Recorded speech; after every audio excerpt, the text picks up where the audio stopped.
I want to tell you about the best recipe, if you will, for creating the new fire for the Easter Vigil. You'll want to get a bowl and fill it full of rock salt. The rock salt doesn't burn, but it gives color to the flame for the fuel, which is, in this case, just plain old rubbing alcohol. When you're ready to start, you fill the bowl to rise up to the level of the rock salt. If you fill it earlier, you'll want to cover it so everything doesn't evaporate in the meantime. If you don't have the rock salt, basically the flame will burn entirely blue without hardly any light at all.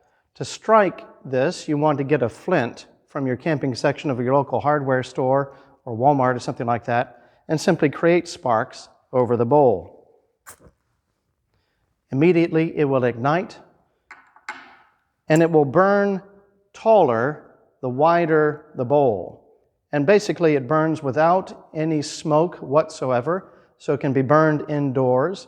And when the fuel is consumed, it will basically put itself out.